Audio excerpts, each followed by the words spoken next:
ঈদ চলে যেতেছে আর ট্যুর দেবো না তা কি করে হয়। তাই এবার সবাই মিলে প্ল্যান করলাম কোনো এক পাহাড়ি অঞ্চলে ঘুরতে যাব। যেই প্ল্যান আর সেই কাজ।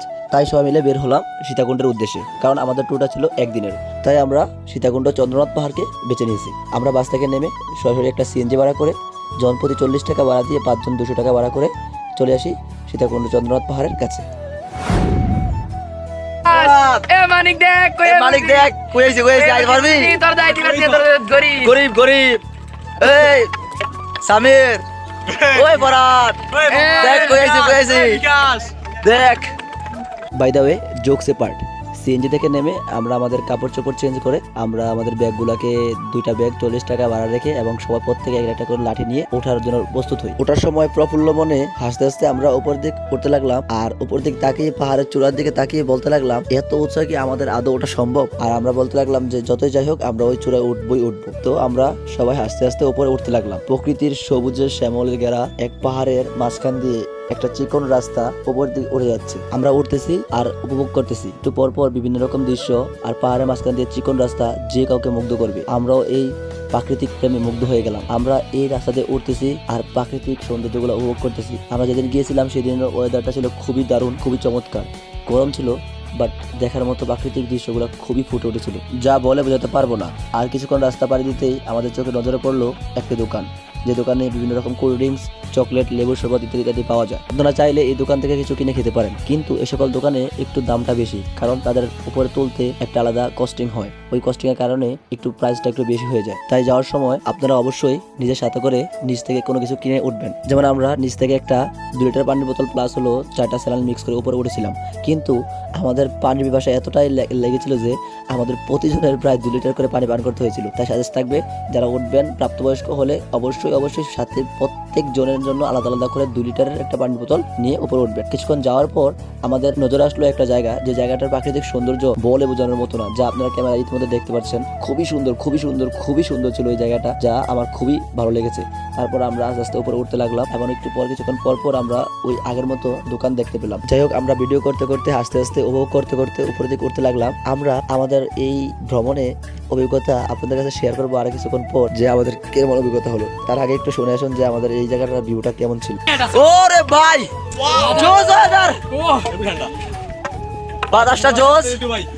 ওহ, দেখতে পাচ্ছেন আমরা হাঁপাতে বলতেছিলাম যে ওয়েদারটা খুব জোস। আমরা উপরে উঠতে উঠতে আমাদের খুবই পরিশ্রম হচ্ছিল, বাট ওই পরিশ্রমটা তখন আর পরিশ্রম মনে হয় না, কারণ আমাদের এই সৌন্দর্যপূর্ণ জায়গাটা দেখে মন ভরে গিয়েছিল। সামনে এগোতেই আমরা দেখি নতুন এক রাস্তা নতুন ভাবে আমাদেরকে স্বাগতম জানাচ্ছে। প্রকৃতির মাঝখান দিয়ে পাহাড় কেটে এক মাটির রাস্তা, যে রাস্তা দিয়ে হাঁটতে হাঁটতে আমরা উপর দিকে উঠবো। এই জায়গাটা হলো পাহাড়ের প্রায় মাঝখান বা 3 ভাগের 1 ভাগ ধরতে পারেন। এখন অবধি আমরা পাহাড়ের মধ্যখানে আসি নাই। এখন এই জায়গাতে উঠতে আমাদের খুবই ভালো লাগতেছিল, কারণ এই জায়গাটা আমাদের একটা নতুন রাস্তার মতো মনে হচ্ছিল। এতক্ষণ অবধি যে রাস্তা দিয়ে আমরা আসতেছিলাম ওই রাস্তাটা প্রায় আমাদের এলাকার রাস্তার মতোই মনে হচ্ছিল, কিন্তু এই জায়গাটা পুরো পাহাড়ের একটা ভাইবস দেবে আপনাকে, পাহাড়ের একটা ফিল দেবে। যে পাহাড়ের ফিলটা আপনি যদি বাস্তবে না পান তাহলে আমি আপনাকে বলে বোঝাতে পারবো না।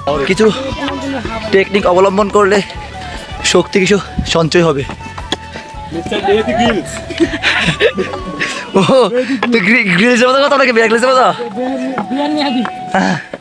এই জায়গাটা খুবই ভয়ঙ্কর। যদি বর্ষাকালে আপনি আসেন তাহলে আপনি পড়লে আপনার অবস্থা খুবই খারাপ হয়ে যাবে। নামার সময় আরো ভালো হবে, কারণ অভিজ্ঞতা বলে দিকে আমরা কাজ করতে পারবো তখন। হ্যাঁ ভাই, ব্লগ আইবো ভাই। কিছু ভাই নামতেছিল আর বলতেছিল যে 100 হয়তো ওরা মজা করে বলতেছিল, বাট ওরা যে খুবই টায়ার্ড তাদের চেহারা দেখে বোঝা যাচ্ছিল। ও এই জায়গাটা সেরা।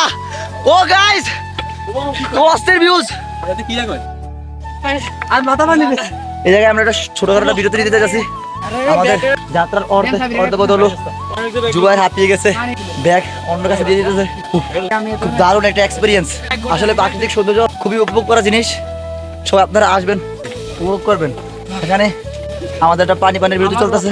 যাই হোক, এখানে সবাই একটু কিছুক্ষণ দাঁড়িয়ে সবাই একসাথে পানি পান করে তারপর আবার আমরা আস্তে ধীরে পাহাড়ের পথে রওনা দিলাম। ঘোরাঘুরির পর এই কয়েকদিন আমি খুবই অসুস্থ, তাই আমার কণ্ঠের অবস্থা এরকম, তো সবাই একটু ম্যানেজ করে নেবেন। আমরা স্বল্প বিরতি শেষে আমরা এগোতে লাগলাম পাহাড়ের চূড়ার উদ্দেশ্যে। তখনই আমরা আমাদের পিছনে একটা দল দেখতে পাই। ওই দলটাকে আমরা আমাদের সাথে আমন্ত্রণ জানালাম, ওরাও 4 জন আমাদের সাথে অ্যাড হয়ে গেল। তাই আমাদের দলটা বড় হয়ে গেল। আর বড় হলে দল যা হয়, সবাই একসাথে হাঁটতে গল্প করতে মজা করতে উপরে ওঠা যায়। ভাই কেমন লাগতেছে? অসাধারণ অসাধারণ নাইস নাইস অভিজ্ঞতা শেয়ার করেন ভাই। ভাই সেই ভাই পায়ের মধ্যে খালি মনে হইতেছে যে আসতেছে সে বলতেছে আজকে পায়ের অবস্থা 12টা বাজবো। গাইজ আমরা জানি আমরা খুবই মানে পরে একটা বাস খাইতেছি, তারপর আমরা উঠতেছি। ভাই এক্সপিরিয়েন্স শেয়ার করেন, কেমন লাগলো?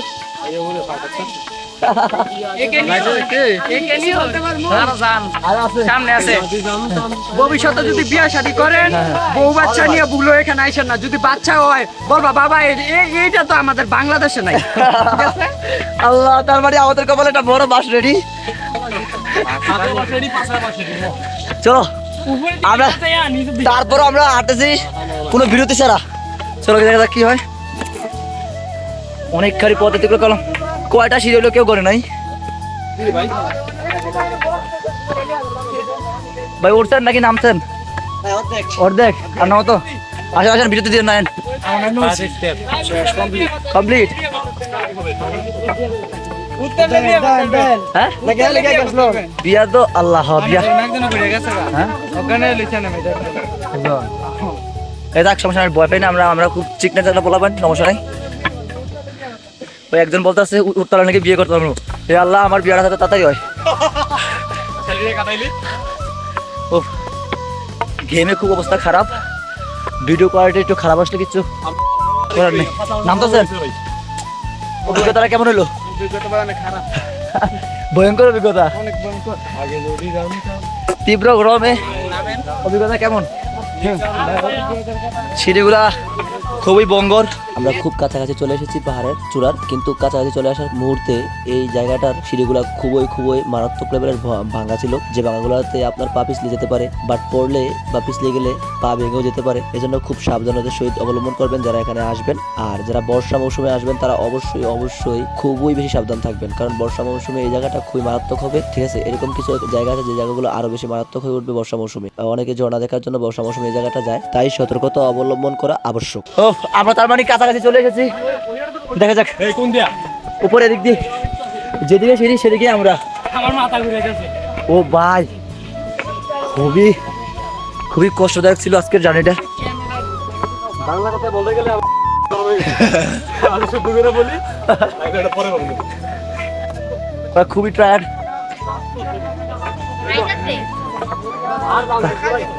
আমরা কি ওয়াও, ফাইনালি আমরা প্রায় পৌঁছে গেছি। একটু ভিউটা দেখাই।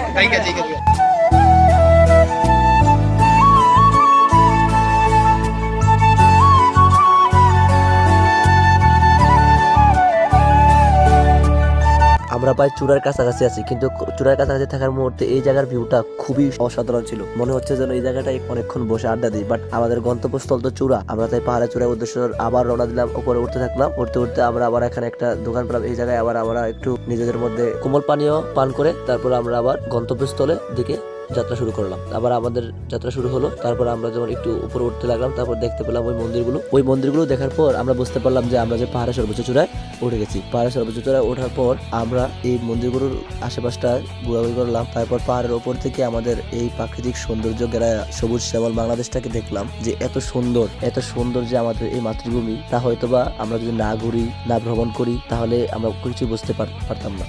বাট আল্লাহ তাআলার কত অপরূপ সৃষ্টি, আল্লাহর কত বড় সৃষ্টি এই পাহাড় পর্বত। তা যদি পাহাড়ে আপনি না যান তাহলে বুঝতে পারবেন না। পাহাড়ের ওপর থেকে দেশটাকে দেখতে কতটা সুন্দর, কতটা মনোমুগ্ধকর লাগছিল তা বলে বোঝানোর মতো ভাষা আমার নাই। তবে বাট আমাদের এই দেশে যে অনেক কিছু আছে, ঘোরার মতো অনেক কিছু আছে, তা আমরা আস্তে আস্তে দেখতেছি। আমরা তো আরো আগে সমুদ্র গিয়েছি, তারপর এই প্রথম আমরা পাহাড়ে উঠলাম। তো সব মিলিয়ে একটা নতুন অভিজ্ঞতা, নতুন পরিবেশ। তারপর আমরা সর্বোচ্চ চূড়ায় এসে বসে সবাই মিলে একসাথে একটা দোকান থেকে কিছু কোল্ড ড্রিঙ্কস খাচ্ছিলাম। কেউ লাচ্ছি, কেউ বা সফট ড্রিঙ্কস, যার যেটা ভালো লাগে সে সেটা খাচ্ছিল। ঠান্ডা কোল্ড ড্রিঙ্কস খেতে খেতে আমরা আমাদের বিশ্রামটা নিয়ে নিলাম। এখানে প্রত্যেকটা কোল্ড ড্রিঙ্কস এর দাম গাড়ির থেকে 15 থেকে 20 টাকা বেশি, কারণ এগুলো উপরে তুলতে একটা এক্সট্রা কস্টিং হয়। এই জন্য বিশ্রাম শেষে মাথার উপরে খেয়াল করলাম বটগাছটার উপরে অনেকগুলা বানর খেলা করতেছে। এই বানরগুলো প্রথমে চোখে পড়ে নাই, তারপর সবার একসাথে চোখে পড়াতে সবাই অনেকক্ষণ বানরগুলোর দিকে তাকিয়েছিলাম। ওই বানরগুলো খুব সুন্দরভাবে খেলা করতেছিল আর বট ফল খাইতেছিল। বট ফল দিয়ে মাঝে মাঝে আমাদের উপর ঢিল মারতেছিল। এটা খুবই আমরা এনজয় করতেছিলাম। কিছু বানর নিচেও দেখা যাচ্ছিল, নিচে সামনাসামনি গিয়ে কাছাকাছি গিয়ে বানরগুলোর ছবি তোলার চেষ্টা করলাম। খুবই মনোমুগ্ধকর দৃশ্য ছিল এই জায়গাটা আমার কাছে। তারপর প্রায় 2 ঘন্টা পাহাড়ের উপর কাটানোর পর নিচে নামার জন্য প্রস্তুতি নিলাম। নামার সময় একটা দৃশ্য চোখে পড়লো, একটা বৃদ্ধ লোক কিছু অনেক ভারী ভারী জিনিসপত্র কাঁধে করে উপরে তুলতেছে। দাদাকে জিজ্ঞেস করলাম, দাদা এগুলা কি তুলতেছেন? উনি বলতেছেন পানি। ওই পানিগুলা নিচ থেকে এভাবে উপরে তোলা হয়, তাই আমাদের ওই খাবারের খরচটা একটু বেড়ে যায়। তারপর আমরা নিচে নেমে মাঝপথে আরেকটা দোকান থেকে আরো কিছু কোল্ড ড্রিঙ্কস কিনলাম, কিনে সবাই খেতে লাগলাম। খাওয়ার পরে পান টান করে আবার রিফ্রেশ হয়ে আবার নিচে নামার জন্য প্রস্তুতি নিলাম।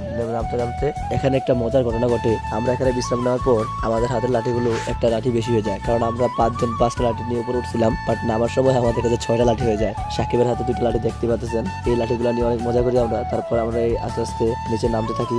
নামতে নামতে মাঝপথে আমরা দেখি অনেকে বিশ্রাম নিচ্ছে, অনেকে বসে আছে। এটাই হয় পাহাড়ে ওঠার সময় সময় এক একজন এক এক জায়গায় বিশ্রাম নেয়। তারপর আমরা নেমে আরেকটা দোকানে কিছু কাঁচা আম দেখতে পেলাম। ওই আমগুলো দেখে জিভে লাল হয়ে চলে এসলো। এখানে ওই আমগুলো খাওয়ার মতো পরিস্থিতি ছিল না। তারপর একটা ছোট পিচ্ছিকে দেখতে পেলাম। ওই পিচ্ছিটা একদম পাহাড়ে চূড়ায় উঠেছিল, তাই ওই পিচ্ছিটা ভিডিওটা নিলাম। তারপর এখানে একটা ছোট্ট একটা বিশ্রাম নিলাম। বিশ্রাম নিতে নিতে আমাদের চোখে একটা বেল গাছ পড়লো। এই বেল গাছটাকে দেখলাম, থেকে আমরা এখান থেকে আবার নামার জন্য প্রস্তুত নিলাম।